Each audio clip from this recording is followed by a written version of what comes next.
Hello students, welcome to our class. তো কি অবস্থা তোমাদের? আশা করি অনেক ভালো আছো। তো আমরা সেট নিয়ে পড়াশোনা করছিলাম, তো আজকে আমরা সার্বিক সেট নিয়ে পড়াশোনা করব, অর্থাৎ ইউনিভার্সাল সেট নিয়ে পড়াশোনা করব।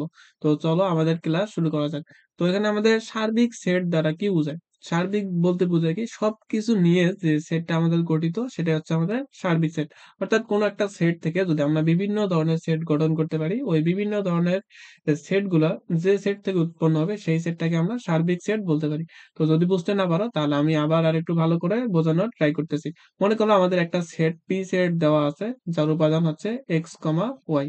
তো আমরা এর আগে উপাদান সেট আমরা যখন নির্ণয় করছি, যে উপসেট যখন নির্ণয় করছি, তখন আমরা কিভাবে নির্ণয় করছিলাম, যে এই দুটো সেট, এই সেটের দুটো উপাদান আছে, এখান থেকে আমি একটা উপাদান নিয়ে একটা সেট গঠন করতে পারি। তারপর এই যে আরেকটা উপাদান আছে, এটাও নিয়ে আমি আরেকটা সেট গঠন করতে পারি। আবার আমি এই দুটা উপাদানের কোনোটা না নিয়েও আমি একটা সেট গঠন করতে পারি। আবার এই দুটো উপাদান নিয়েও আমি আরেকটা উপসেট গঠন করতে পারি। তো এই উপসেট গুলোর আমি নাম দিলাম, এখানে এ সেট দিলাম, এখানে আমি বি সেট দিলাম, এটা দিলাম হলো সি সেট, এটা দিলাম হলো ডি সেট। অর্থাৎ এখানে আমাদের যে পি যে সেটটা ছিল, এই পি সেট থেকে আমি A set, B set, C set এবং ডি সেট আমি গঠন করতে পারলাম। এই যে তাহলে এ বি সি এবং ডি কে এই পি এর উপসেট বলা হয়। অর্থাৎ আমাদের এই এ বি সি এবং ডি যে সেট থেকে গঠিত হচ্ছে, তাহলে ওই সেটটাকে আমরা সার্বিক সেট বলবো। অর্থাৎ এই যে পি থেকে আমাদের এ বি সি এবং ডি আমাদের সেট গুলো গঠিত হচ্ছে, এর জন্য পি কে আমরা সার্বিক সেট বলতে পারি। তো আশা করি সার্বিক সেট বলতে কি সেটা আমি ভালোভাবেই বোঝাইতে পারছি।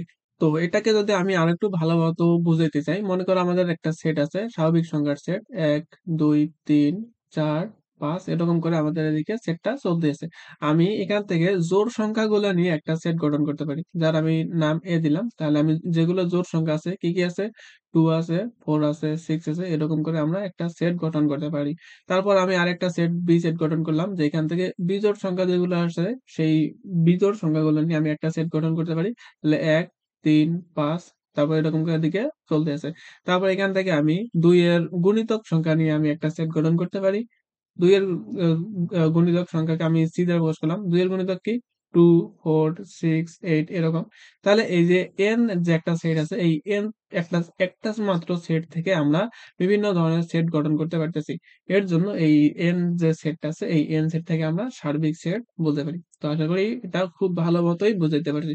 তো ক্লাস বুঝতে পারো কি না পারো অবশ্যই সেটা কমেন্ট বক্সে জানিয়ে দিবা। আর যদি কোনো কিছু বুঝতে অসুবিধা হয়, সেটা অবশ্যই কমেন্ট বক্সে জানাই দিবা। তো দেখো এখানে বলছে কি, যে সুতরাং আলোচনা সংশ্লিষ্ট সকল সেট যদি একটি নির্দিষ্ট সেটের উপসেট হয়, তবে ওই নির্দিষ্ট সেটকে তার উপসেট সাপেক্ষে সার্বিক সেট বলে। তো এখানে তোমরা সংজ্ঞাটা একটু ভালো মতো মনে রাখবা, পরীক্ষায় ক নাম্বারের জন্য আসতে পারে। তো আমি যে সেটের যে সংজ্ঞাটা আছে, এই সংজ্ঞাটা কিভাবে আসে সেটা অবশ্যই ভালো মতো বুঝাই দিছি। তো এখানে বলছে কি, যে সার্বিক সেটকে সাধারণত ইউ দ্বারা প্রকাশ করা হয়ে থাকে। তো অন্য অন্য সময় এন দ্বারা এবং সি দ্বারা প্রকাশ করা থাকে। তো মেইনলি আমাদের সার্বিক সেটকে ইউ দ্বারাই প্রকাশ করে থাকি। তো এরপর আসা যাক আরেকটা গুরুত্বপূর্ণ টপিকে। এখানে বলছে যে পূরক সেট বা কমপ্লিমেন্ট অফ এ সেট।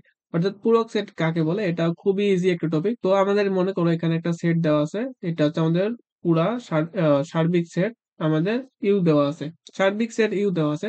আর এখানে ভিতরে আরেকটা সেট দেওয়া আছে এ সেট।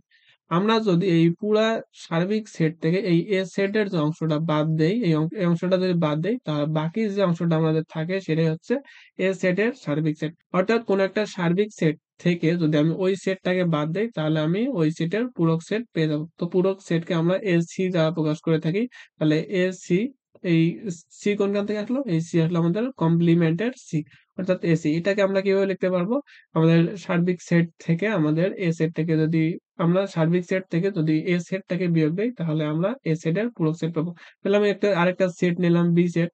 এই আমি বি সেটের সার্বিক সেট যদি নির্ণয় করতে চাই, তাহলে কি করব, আমি সার্বিক সেট যে ইউ আছে, ইউ থেকে আমি বি সেটটা বিয়োগ দেবো, তাহলে আমি এই বি সেটের পূরক সেটটা পেয়ে যাবো। আমি যদি, তো আমি আরেকটা সেট নিলাম সি সেট, এবং এই সি সেটের যদি আমি পূরক সেট নির্ণয় করতে চাই, তাহলে আমি এই সার্বিক সেট থেকে সি সেটটাকে বিয়োগ দেবো। তো মনে করো আমি আরেকটা সেট নিলাম ডি, এবং ওই ডি সেটের পূরক সেট যদি নির্ণয় করতে চাই, তাহলে আমি কি করব, সার্বিক সেট থেকে আমি ওই ডি সেটকে বিয়োগ দেবো। তাহলে সার্বিক সেট হচ্ছে ইউ, এটাকে বিয়োগ দিব ডি থেকে। তাহলে আমরা এই ডি সেটের পূরক সেটটা পেয়ে যাবো। তো চলো আমাদের একটা পূরক সেটের উদাহরণ দেখে আসা যাক। তাহলে দেখো আমি এখানে একটা ইউ সেট নিলাম, অর্থাৎ সার্বিক সেট নিলাম, যার মান হচ্ছে 1 থেকে 8 পর্যন্ত। আরেকটা আমি সেট দিলাম এ সেট, যার মান হচ্ছে 2 3 5। এখন যদি প্রশ্নে বলে যে এ সেটের পূরক সেট নির্ণয় করো, তাহলে আমাদের এ সি নির্ণয় করতে হবে। তাহলে A C is equal to কি হবে, সার্বিক সেট থেকে ওই সেটকে আমাদের বিয়োগ দিতে হবে, তাহলে ইউ মাইনাস এ লিখতে হবে। তাহলে আমাদের ইউ সেটে কি কি দেওয়া আছে, 1 থেকে 8 পর্যন্ত আছে, তা আমি এগুলা দেখে দেখে লিখবো। 1 2, তারপর 3 4 5 6 7, তারপর হচ্ছে 8। এখন আমাদের এ সেটের যে উপাদানগুলো আছে, এই এ সেটের উপাদানগুলো আমাদের বিয়োগ দিতে হবে। তাহলে এখানে 2 3, তারপর হচ্ছে 5। মানে আমরা একটু আগে এর আগের ক্লাসে যে শিখছিলাম যে সেটের অন্তর অর্থাৎ সেটের বিয়োগফল যেটা, সেটাই হচ্ছে আমাদের মেইনলি এসি অর্থাৎ পূরক সেট নির্ণয় করার সহজ উপায়। তাহলে আমি কি করব, এই ইউ সেট থেকে আমি এ সেটের যে উপাদান আছে অর্থাৎ 2 3 এবং 5 বাদ দিয়ে বাকি যে উপাদানগুলো থাকবে সেই উপাদানগুলো আমি লিখবো। তাহলে 1 আছে, এখানে 1 নাই, তাহলে আমি এখানে 1 লিখবো। তো এখানে 2 আছে, এখানে 2 আছে, তাহলে এই 2 লেখা যাবে না। তবে এখানে 3 আছে, ওখানে 3 আছে, তাহলে এখানে এই 3 লেখা যাবে না। তারপর আছে 4, এখানে 4 নাই, তাহলে আমি 4 এখানে লিখতে পারবো। তারপর এখানে 5 আছে, এখানে 5 আছে, তাহলে আমি 5 লিখতে পারবো না। তারপর এখানে 6 আছে, 7 আছে, 8 আছে, তাহলে এই উপাদানগুলো ওখানে যেহেতু নাই, তাহলে আমি এগুলা লিখতে পারবো। তাহলে হচ্ছে এটা আমাদের যে সেটটা পাইলাম, এটা হচ্ছে আমাদের এ সেটের পূরক সেট। তাহলে আমি একটা প্রশ্ন দিচ্ছি যে এখানে যে আমি সার্বিক সেটটা দিলাম ইউ সেটটা, আমাদের ইউ সেটটা আমাদের একই থাকবে। আমি একটা বি সেট দিলাম যে হচ্ছে 5 6, তারপর 7। তাহলে তোমরা বি সেট অর্থাৎ বি এর পূরক সেট কি হবে সেটা অবশ্যই কমেন্ট বক্সে জানিয়ে দেবে। অর্থাৎ আমাদের এখানে একটা ইউ সেট দেওয়া আছে, ইউ সেট দেওয়া আছে, তারপর আরেকটা আমি বি সেট দিয়ে দিলাম। তাহলে বি এর পূরক সেট অর্থাৎ বি কমপ্লিমেন্ট আমাদের কত হবে সেটা তোমরা অবশ্যই অ্যান্সারে অর্থাৎ অবশ্যই তোমরা সেটা কমেন্ট বক্সে অ্যান্সারে লিখে যাবা। তো এখানে দেখো একটা আমাদের উদাহরণ 7-এ দেওয়া আছে। তো আমাদের যে ইউ সেট অর্থাৎ সার্বিক সেট যেটা দেওয়া আছে 1 থেকে 7 পর্যন্ত, তাহলে আবার এ সেট দেওয়া আছে 2 4 6 এবং 7। তাহলে আমি যদি এ সেটের পূরক সেট নির্ণয় করতে যাই, তাহলে সার্বিক সেট থেকে আমাদের এ সেটের মানগুলো বিয়োগ দিতে হবে। তাহলে এখানে 1 থেকে 7 আছে, তাহলে এখান থেকে 2 4 6 এবং 7 বাদ দিলে যে উপাদানগুলো আমরা পাবো সেটা হচ্ছে এ সেটের পূরক সেট। তো এখানে দেখো আমি প্রথমে কি করলাম, ইউ সেটের মানগুলো লিখলাম, তারপর হচ্ছে এ সেটের মানগুলো লিখলাম। তো এখানে 1 আছে, তাহলে আমি 1 লিখলাম। এখানে 2 আছে, এখানেও 2 আছে, তাহলে 2 বাদ যাবে। তারপর এখানে 3 আছে, এখানে 3 নেই, তাহলে আমি 3 লিখলাম। তারপর এখানে 4 আছে, এখানেও 4 আছে, তাহলে 4 আমি লিখতে পারবো না, 4 আমাদের বাদ যাবে। তারপর এখানেও 5 আছে, এখানেও 5, এখানে 5 নেই, তাহলে আমি 5 লিখতে পারবো। এখানে 6 আছে, এখানে 6 আছে, তাহলে আমাদের 6টা বিয়োগ যাবে। তারপর এখানে 7 আছে, এখানেও 7 আছে, তাহলে 7টা বিয়োগ যাবে, তাহলে আমি 7 লিখতে পারবো না। তাহলে আমার অ্যান্সার হবে 1 3 5। তাহলে এটা হচ্ছে আমাদের পূরক সেট। তো আশা করি এটা ভালো মতোই বোঝাতে পারছি, খুবই ইজি একটা টপিক ছিল। তো পরবর্তী ক্লাসে আমরা সংযোগ সেট নিয়ে পড়াশোনা করব। তো পরবর্তী ক্লাসের জন্য অপেক্ষা করতে থাকো, ততক্ষণ পর্যন্ত আল্লাহ হাফেজ।